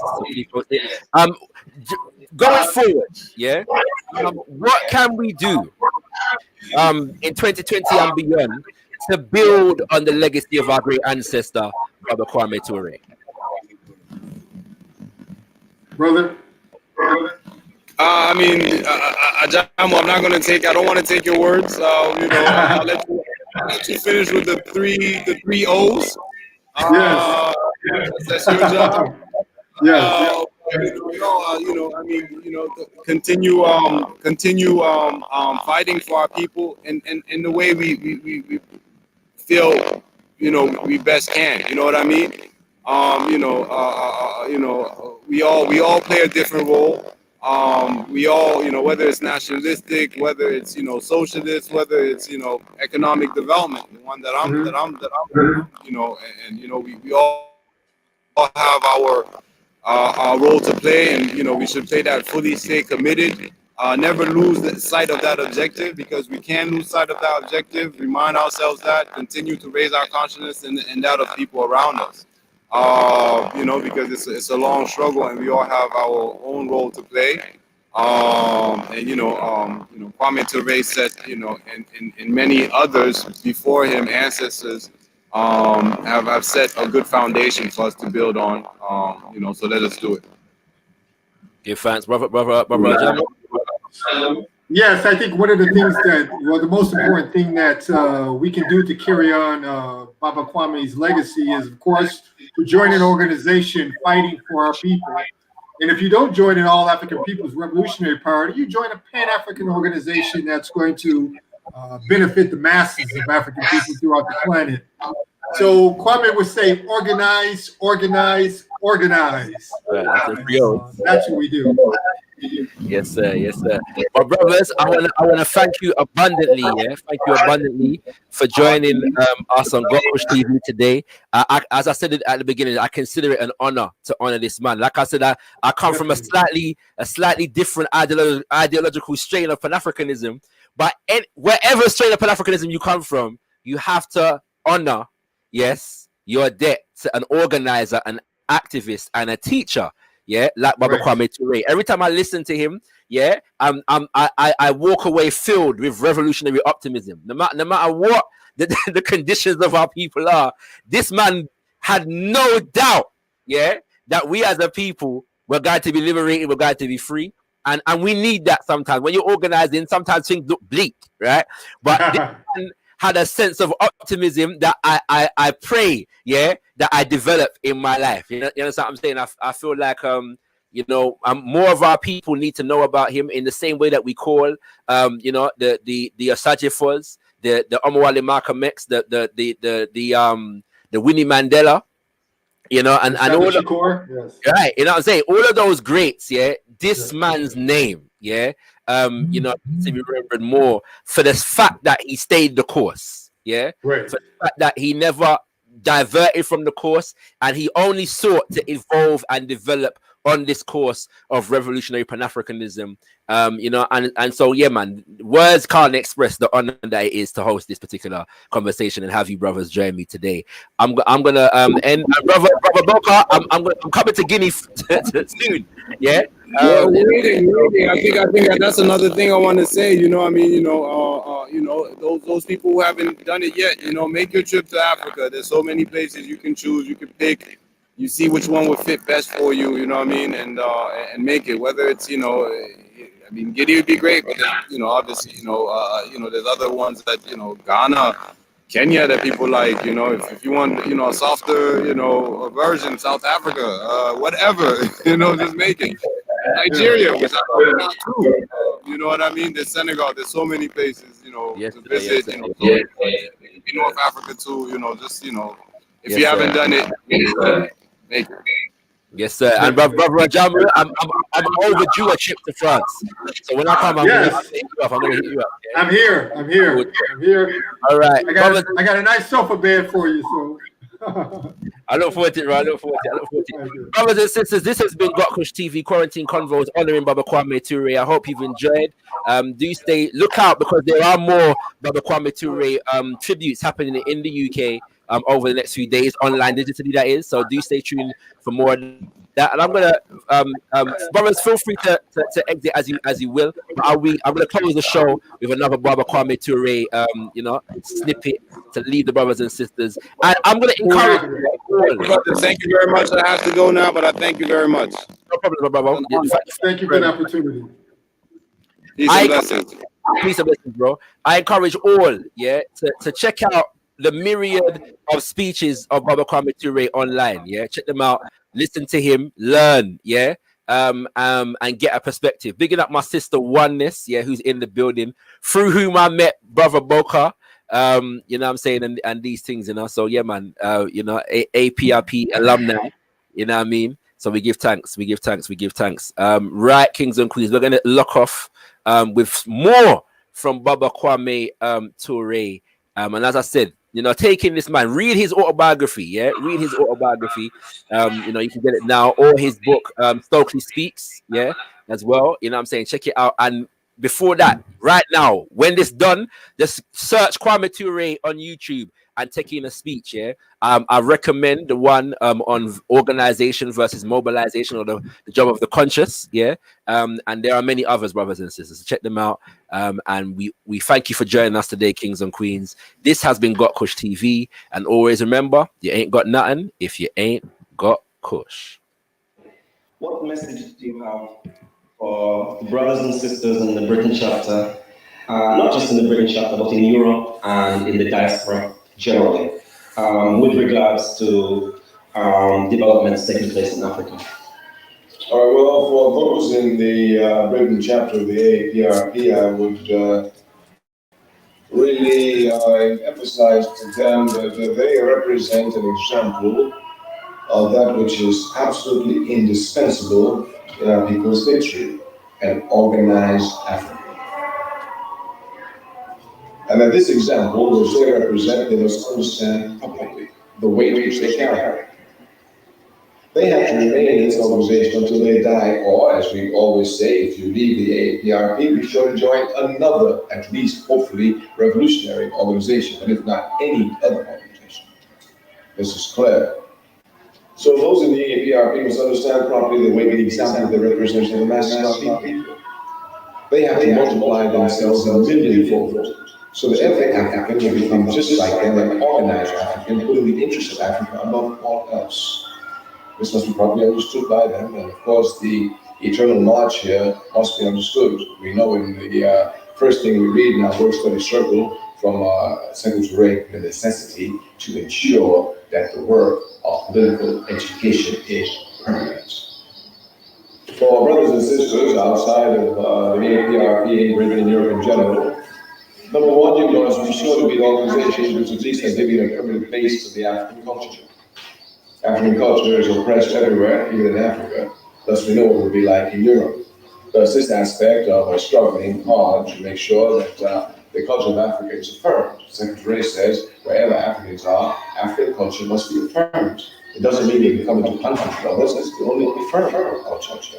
There's this affirmation must be very, very strong, and here is a real task for Africans in the diaspora. Of course, they must understand that Africa is food first, and they must understand precisely. They must know that the job of the Western capitalist media is to always paint Africa as a continent that is incapable of doing anything without Europe. But they must know that Africa developed science before Europe knew what science was. They must know their proper history. It's only when anchoring the historical facts of their history that no winds of reactionary garbage will blow them up anyway. They must come to know precisely Africa's role in history, what Africa's done. And it's only then that they will know they have a responsibility to ensure that Africa does this again. Consequently, their task must be to the organizations affirm African culture and to never allow themselves to think that they are inferior to anyone, and to assure this by putting Africa first. Only when Africa is unified, when she is strong, will Africans be respected and protected anywhere in the world, even in Europe. Thank you. Ready for revolution. Thank you. The only ones we care about are those who made a contribution to the people. And if you looked at King and you look at Malcolm X, they had the opportunity to make millions of dollars, but they chose to make their contribution to people and took a bullet for it, for which we appreciate them greatly. So we'd like to encourage you to have no fear, the fear of being irresponsible to your people and the fear of stealing your people's culture. These are only fears you need to guide you to correct life.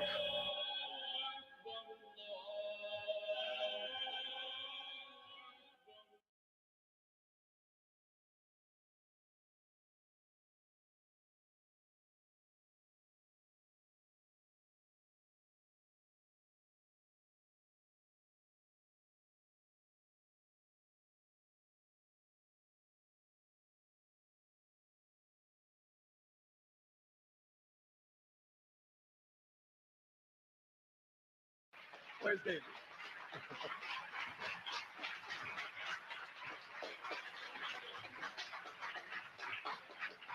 So in New York, they follow very closely your work. We're in constant contact with them. We speak with them, even though most of our work is public. Do not think for 1 minute that we are not working. As a matter of fact, the press just ties you up. Our work is done quietly and effectively. One of the rewards of longevity I happened to see tonight when Sister Rose Sanders took the stage. I said, well, I remember that little young girl in Selma when she just got a tooth on struggle. I remember when she just got full of fire. I said, well, some keep the fire, for others it goes out. She has kept hers, it's getting brighter, and she represents the real true history of struggles in this country. The press would have you believe that most people who struggle, after they get tired, they sit down. But the slave is a testimony to the lie of this statement. Most of the people here have decades of constant struggle behind them as a history. Thus, we are never confused by the press, never. The press represents the capitalist system. And the capitalist system does not lie some of the time, it lies all of the time. All of the time. When it tells the truth, it's a result of a double lie.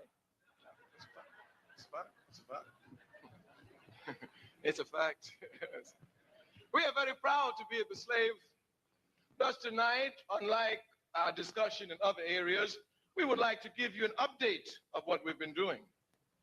Now, I want to tell you in the very beginning, our early introduction to struggle was through the Student Nonviolent Coordinating Committee.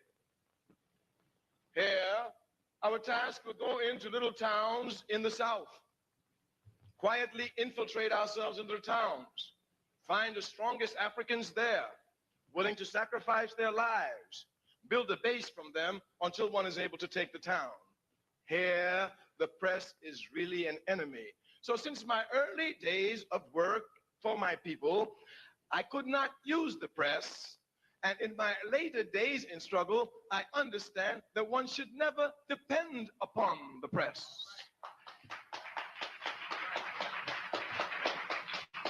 This is extremely important. And as we give you an update on the work we've been doing, the work we've been trying to do to advance our people, we will show you the relationship of the press to our struggle. We say from the very beginning, unless you don't control it, don't ever think it's your friend. We say from the very beginning, since you don't control it, when you deal with it, you must know you're dealing with an enemy, and therefore you fight it as an enemy, and you make the enemy work for the masses of your people. We want to bring you some updates on the question of identity. You know, it's crucial for a people whose culture has been destroyed. If one doesn't know who one is, one really cannot know what one's interests are or where one is going. This fact can be properly understood if after you've entered the theater tonight, the slave, when the meeting is over, you forgot even where you live, you're in serious problems. You're in serious problems. Thus, always understanding where you come from, where you must go, and who you are crucial for all people, but especially for an oppressed people.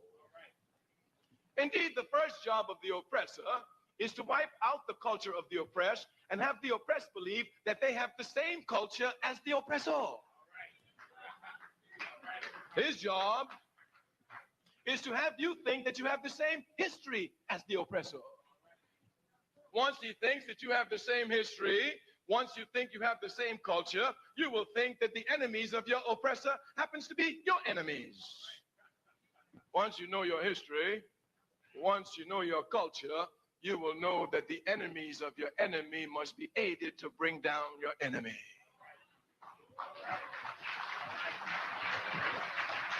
This has to do a lot with the question of identity.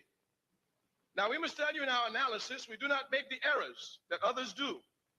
Anytime you make an analysis of an oppressed people in any aspect of their life and you leave out the enemy, you will never come to a correct analysis. On the contrary, you will blame the oppressed for all of their problems. Therefore, we tell you from the very beginning, we've never taken the line of others that the biggest problem that we have is we ourselves. No, Our biggest problem is our enemy, capitalism, and it must be destroyed.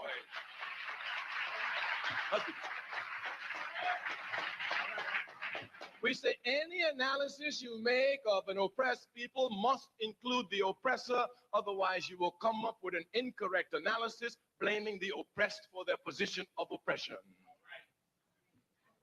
Even if one were to talk about the drugs in our community, if you just talk about drugs and not talk about the enemy, you make no analysis at all. Or you may sound serious saying about, well, you know, the trouble with our kids is that all they're doing is fighting for drugs and shooting each other for drugs, and I wish they would stop. If you haven't brought in the question of who brings the drugs in, why the drugs are brought in, for what purpose they're brought in, you will never understand the problem at all.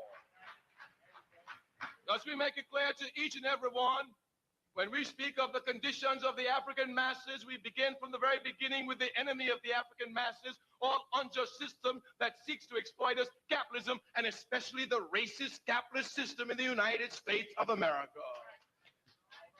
It is this system which comes to confuse us as to the question of identity.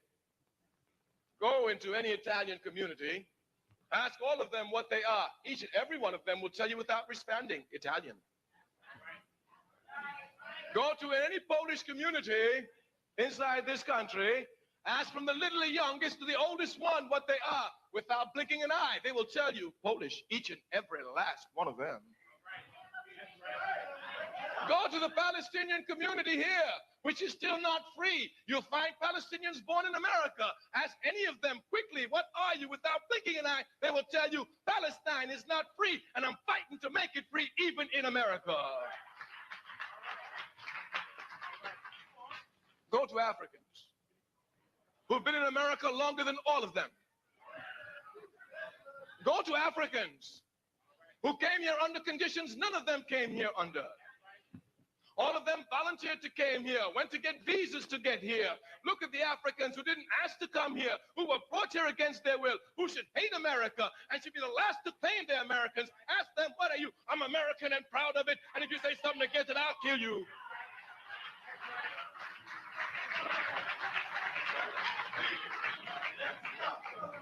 They say the job of the enemy is to make you identify totally with the enemy.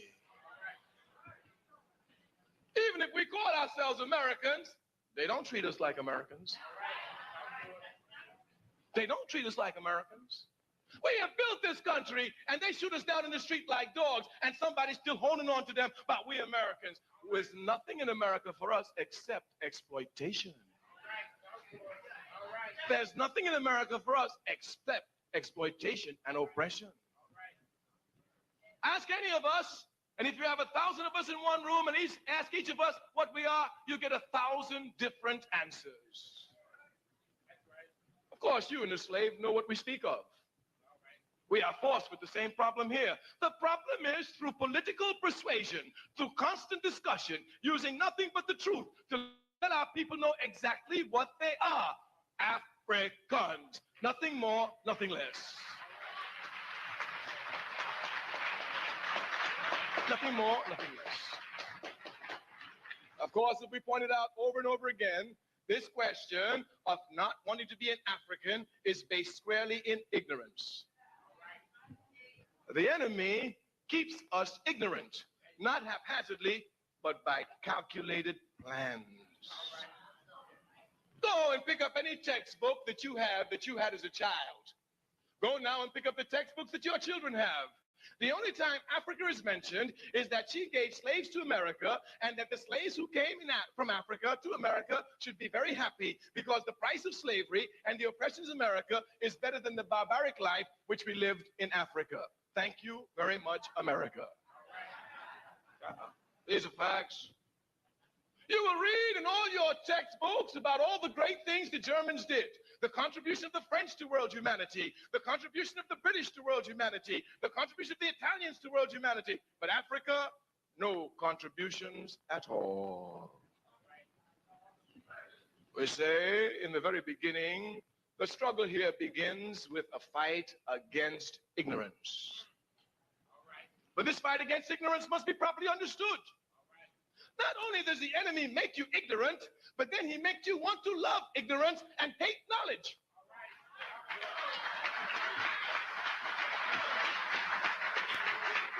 Hate knowledge. Take any unconscious African. Hey, brother, hey, sister, what's happening, African? I ain't no African.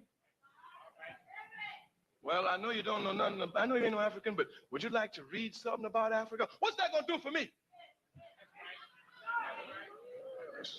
And they think that when they respond to this, that they're really thinking. Taught by the enemy to react to stimuli, and in the act of reacting, they seriously think they are thinking. The task we have before our hands is a serious and difficult task. But we are revolutionaries. We do not run from difficulty. We run to difficulty. We are African revolutionaries. We understand that man and woman only advances through confrontation with obstacles in their path. And the bigger the obstacles are, the more you knock them down, the more confidence you have that you can knock down any obstacle, especially when it's relationship to the struggle of the masses of your people. Wait a minute.